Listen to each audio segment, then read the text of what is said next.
Os vampiros da caverna. Na Fazenda dos Sussurros. Olá, como estão? Espero que estejam bem. A Fazenda dos Sussurros. Joab e Helena. Um jovem casal que resolveram abandonar a cidade grande e viver a tranquilidade do interior. E não queriam uma cidade pequena. Queriam uma fazenda, pois haviam sofrido um assalto em São Paulo, invadiram a casa e fizeram os dois de reféns, torturando psicologicamente Helena, que ficou com estresse pós-traumático. Descobriram a Fazenda Santa Clara, uma pequena propriedade na divisa com o estado de Minas, uma bela fazenda com montes verdes, um belo riacho, porém o preço estava baixo, o que fez o casal desconfiar.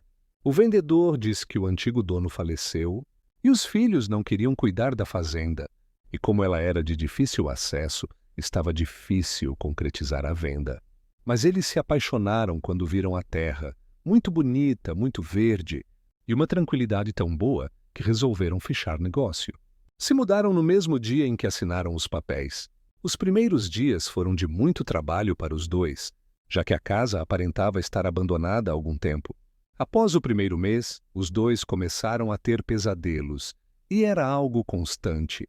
Imaginaram que ainda era o medo do terror que viveram, já que durante o dia era bem tranquilo, apesar do trabalho pesado. Em uma noite as coisas começaram a mudar. Eles ouvem alguém sussurrando pelos corredores da casa. O som era difícil de compreender, porém se aproximava do quarto, e quando Joabe abria a porta não havia nada no corredor. E nas noites seguintes, ouviram coisas caindo pela casa. Joabe vai investigar com medo de que seja outro invasor como em São Paulo. Porém, tudo continua no mesmo lugar. Certa noite, quando eles se preparavam para dormir, Helena estava penteando o cabelo no quarto, sua escova cai, ela se abaixa para pegar e quando retorna, ela enxerga um ser pelo espelho. Era uma criatura que parecia um homem, alto, magro, pele pálida e translúcida, porém com buracos escuros onde deviam estar os olhos. Helena fecha seus olhos e grita. Joabe estava terminando de trancar a casa. Ele corre para o quarto para ver o que tinha acontecido. Helena está em um canto do quarto, encolhida e com os olhos fechados. Joabe a abraça e pergunta o que aconteceu. Ela chorando fala o que viu e pede para eles irem embora. Joabe pede calma, que ela ainda está assustada com tudo. É uma casa velha, tudo faz barulho, o que nos deixa impressionados. No dia seguinte, Joabe e Helena vão até a propriedade vizinha, buscar informações com os vizinhos sobre sua velha propriedade. Eles encontram seu Raimundo, um senhor já idoso, mas muito simpático e prestativo. Ele os convida para entrar e tomar um café. Os dois sentam em uma cadeira na cozinha da pequena casa, enquanto seu Raimundo prepara o café. O senhor Raimundo serve os dois e senta em uma cadeira de macarrão. Ele diz para o casal que está feliz que a fazenda tenha sido ocupada, pois já tinha algum tempo desde que a fazenda teve residentes. Joabe pergunta se ele conhece alguma história da fazenda, que pode ter feito os antigos inquilinos se mudarem. O velho que estava encostado na cadeira se inclina para a frente. Dessa vez sua expressão facial muda. Ele pega um pacote de fumo e uma palha e monta um cigarro. Ele acende o cigarro de palha, dá uma boa tragada e começa a contar. Décadas atrás, durante a construção da fazenda, trabalhadores descobriram uma antiga caverna subterrânea. No início parecia uma simples curiosidade geológica. Porém, a curiosidade levou os trabalhadores a irem cada vez mais fundo na caverna, até que começaram a surgir ossos humanos no local. Quando isso ocorreu, os trabalhadores ficaram assustados e disseram que passaram a ouvir sussurros à noite. De alguma forma, eles despertaram algum mal naquela caverna. Os donos da fazenda optaram por selar a entrada e esquecer o incidente. Mas desde então, os moradores relataram estranhos fenômenos. Barulhos de passos ecoam nos corredores da casa principal, mesmo quando ninguém está lá. Animais passaram a desaparecer misteriosamente, sendo encontrados mutilados dias depois, com sinais de garras. Os filhos do dono da fazenda não quiseram mais ficar no local. A mãe da família morreu aparentemente de causas naturais. O velho ficou na fazenda e, à medida que os anos passaram, ele ficou quase que incomunicável. Eu mesmo via ele uma vez por mês, até o dia em que a família não teve mais contato e, quando perceberam, o velho tinha deixado esse plano. O casal fica impressionado com a história. se perguntando se o vendedor sabia de tudo. Joabe pergunta se o idoso sabe onde fica a entrada da caverna. O idoso pergunta o que ele quer fazer lá, ele fala sobre o que vem acontecendo e acredita que as respostas podem estar lá. O idoso diz que até pode dizer onde fica, já que ele pode encontrar sozinho se decidir mesmo procurar. Mas ele pede que não vá lá sozinho, que procure ajuda. Enquanto as coisas que vocês estão vendo à noite não lhes fizer mal, não existe necessidade de se aventurar e podem deixar a entidade ainda mais feroz se violaram a caverna novamente. Eles explicam que é ruim os barulhos à noite. Seu Raimundo diz que eles vão se acostumar, que acontece sempre na casa dele também, escutar sons estranhos à noite e ver vultos na escuridão. O casal fica impressionado com a revelação e com a naturalidade com a qual ele conta tudo. Eles voltam para casa e Joabe procura a entrada da caverna junto com Helena. Ela estava com medo, mas não queria ficar sozinha e nem deixar Joabe sozinho na entrada da caverna. Eles andam por um tempo na direção dos montes, mas logo chegam ao local e a entrada da caverna, que deveria estar selada, estava aberta. Os anos fizeram com que as pedras desmoronassem. Joabe ilumina o interior com sua lanterna, mas não enxerga nada. Um vento frio sopra do interior, deixando o casal arrepiado, e podiam jurar que ouviram uma voz, os chamando para entrarem. Eles vão embora do local, e Joabe contrata um especialista em cavernas. Ele queria saber o que tinha no interior da caverna, que tanto assombrava os donos da propriedade. As noites continuam com sons estranhos, mas eles não podiam desistir tão rapidamente. O especialista chega após alguns dias com sua namorada. Joabe conta tudo o que sabe sobre o local, e no outro dia cedo decidem ir até lá. O especialista chama Eduardo e sua namorada Elisângela. Eles são céticos com relação às assombrações. Eles entram na caverna prometendo voltar com as filmagens, mas poderiam demorar o dia todo, então eles não precisam se preocupar.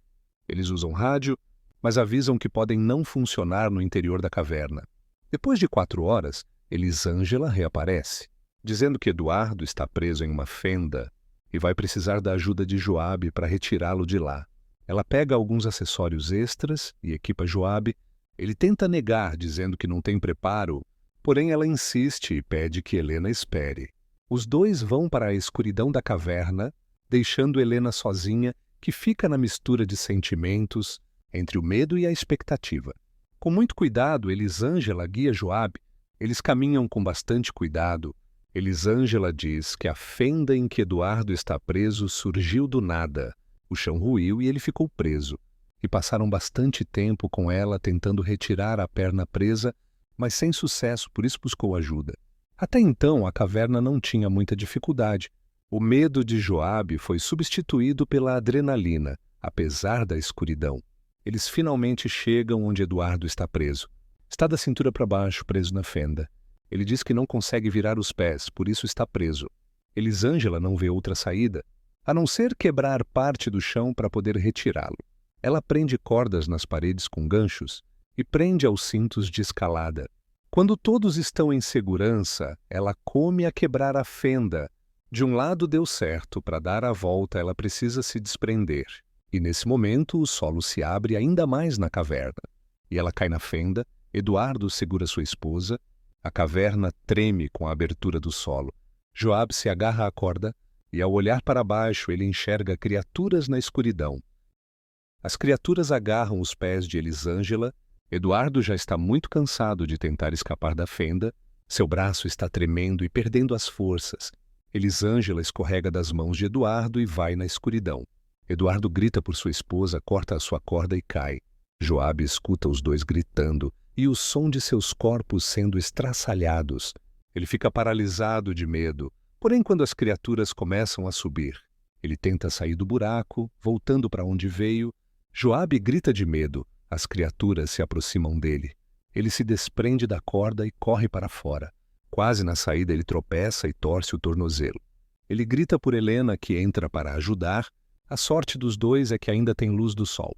E as criaturas continuam presas na escuridão da caverna, pelo menos até chegar à noite. Os dois vão na direção da casa da fazenda, Joabe com dificuldade de caminhar devido ao seu tornozelo torcido. Ele explica para Helena as coisas que viu na caverna, que aquilo não era desse mundo. Como seu Raimundo disse, deixamos as criaturas ainda mais raivosas. Eles chegam na casa com a noite caindo. Helena deixa Joabe na entrada da casa enquanto procura a chave do carro. Eles têm pressa, mas não se recordam do local em que deixaram. Quando Helena finalmente encontra, Joabe está trancando as portas da frente. Ele avisa que as criaturas estão chegando. Não vai dar tempo de entrar no carro. Eles travam toda a casa e ficam na sala. Joabe tinha encontrado dias antes uma cartucheira muito antiga e do lado uma espingarda de 2 canos, mais velha ainda. Ele vai até a gaveta onde guardou e pega a arma que ele espera que funcione. As criaturas batem nas portas. Helena grita. Elas reagem ainda mais ao som do grito, batendo mais forte ainda nas portas e janelas. Um buraco se abre na porta da frente. Uma das criaturas passa sua mão tentando alcançar a fechadura. É uma mão escura, magra com dedos longos que lembrava garras. Joabe dispara com sua espingarda. Ele acerta a criatura. De sua mão jorra um sangue negro. A criatura grita de dor e retira a mão. As outras gritam ainda mais forte. O som é tão alto que Joabe e Helena tapam os ouvidos. Mas logo tudo fica em silêncio e uma voz vem do lado de fora. Parecia a voz de Eduardo. Dizem que Joabe os deixou para morrer sozinhos, que ele era covarde por não abrir a porta para ele. Me deixe entrar, dizia a voz, imitando a de Eduardo. Joabe e Helena ficam em silêncio, apenas ouvindo. Helena já não controla as lágrimas. As criaturas gritam imitando a voz de Eduardo. Me deixa entrar. As criaturas derrubam a porta, elas agora invadem a casa. Joabe dispara a arma, mas eles eram muitos, com a pele negra como a noite e os olhos vermelhos, sem pálpebras. As criaturas alcançam Joabe e puxam sua perna. Helena tenta segurar. As unhas das criaturas começam a rasgar a perna de Joabe. Ele grita de dor. Estão sem esperanças, sem saída. As criaturas tentam alcançar Helena e Joabe tenta de todas as formas impedir. Quando alcançam Helena e finalmente podem terminar sua fúria. Uma assovio vem de fora. As criaturas param o ataque e olham para a porta da casa. O senhor Raimundo vai entrando e, ao passar pelas criaturas, vai tocando em cada uma delas, passando a mão em suas cabeças. Ele vai até Joabe, que está muito ferido, a respiração dele está ofegante. As criaturas lambem os longos dedos sujos de sangue. O senhor Raimundo se ajoelha, pede desculpas para Joabe e Helena. Eles são minha família. Todos são. São gerações e gerações. Temos uma doença. Ou maldição, se assim preferir. Não morremos. Mas ao envelhecer, nos transformamos nessas criaturas. E por mais que temos vacas e porcos para os alimentar, é difícil os conter quando provam do sangue humano. Eu avisei para não ir até lá, agora meus filhos vão se alimentar de vocês. Joabe clama pela vida de sua esposa, pede que ele a deixe ir embora. Porém, seu Raimundo dá um pequeno sorriso de canto de olho com olhar triste. Não posso, é a nossa sina. Então tudo o que nos contou foi mentira? Helena pergunta chorando. Eu esperava que o medo os levasse embora, mas foram teimosos. Foram onde não deveriam. Agora preciso ir, meus filhos estão famintos. Ele se levanta e vira as costas para o casal. As criaturas se aglomeram ao redor deles. Seu Raimundo vai saindo da casa, enquanto Joabe e Helena ficam gritando. Até quando tudo o que sobrou foi o silêncio. E seu Raimundo volta para o seu sítio, onde esperava pacientemente por outros moradores. Essa foi a história de hoje. Fiquem bem. Esse foi o vídeo de hoje. Deixe o like, compartilhe, se inscreva.